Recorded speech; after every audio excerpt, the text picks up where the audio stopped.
Pada tahun 2020, dunia telah dilanda pandemik COVID-19 iaitu virus yang dikesan di Wuhan, China pada akhir tahun 2019. Malaysia turut tersenarai antara negara yang dilanda pandemik ini. Oleh itu, kami ingin mengulas tentang pandemik tersebut berdasarkan video telah kami tonton. Berdasarkan video itu, terdapat banyak ciri profesionalisme yang ditunjukkan oleh Barisan Hadapan dalam memerangi virus tersebut.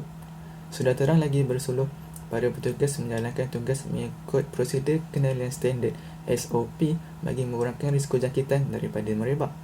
Selain itu, para petugas sangat berdedikasi dalam menjalankan tugas dengan mengutamakan tanggungjawab di tempat kerja berbanding urusan peribadi. Kita dapat lihat mereka sanggup bekerja lebih masa tanpa mengeluh demi menyelamatkan nyawa orang lain. Keadilan, kejujuran dan integriti dalam menjalankan amanah juga dapat dilihat. Sebagai contoh, mereka memberikan rawatan tanpa sebarang diskriminasi.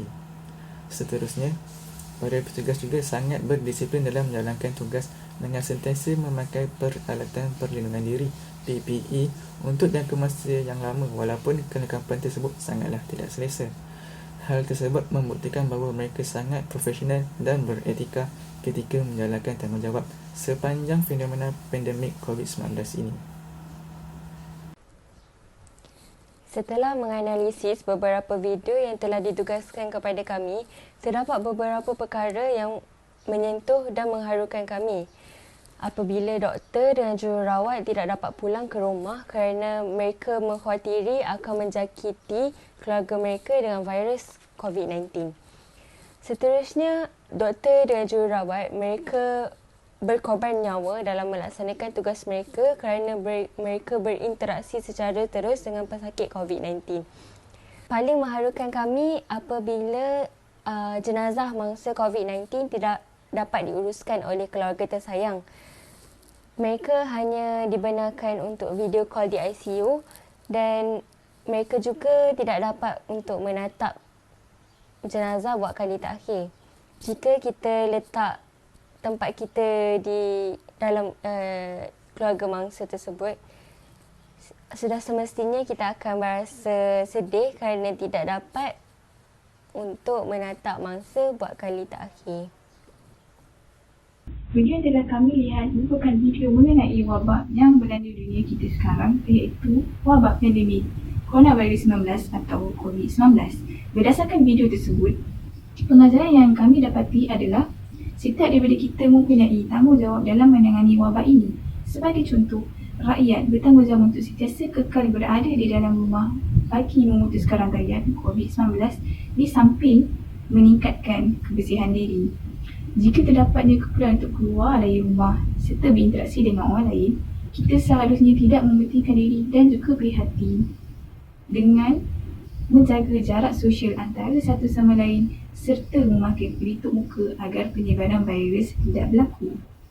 Selain daripada itu, pengajaran yang kami dapati juga adalah melalui dedikasi serta integriti yang telah ditunjukkan oleh para barisan hadapan.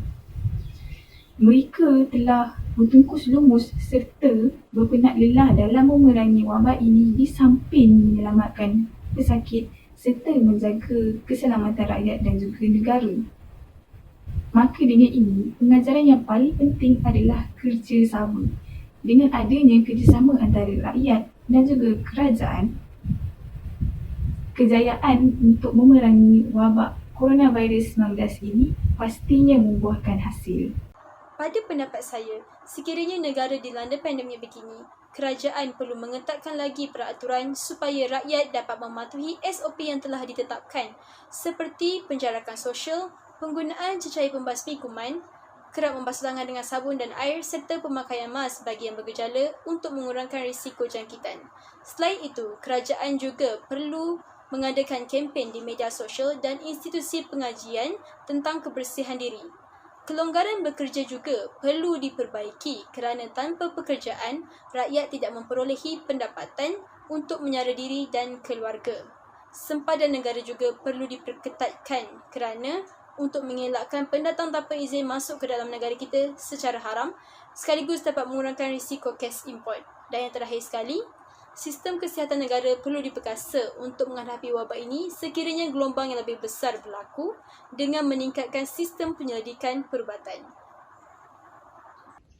Kesimpulannya, apa kita dapat lihat pada hari ini, hasil usaha dan kerjasama rakyat dan kerajaan dengan mematuhi Perintah Kawalan Pergerakan iaitu PKP, kita dapat mengurangkan kes jangkitan baru serta kluster baru.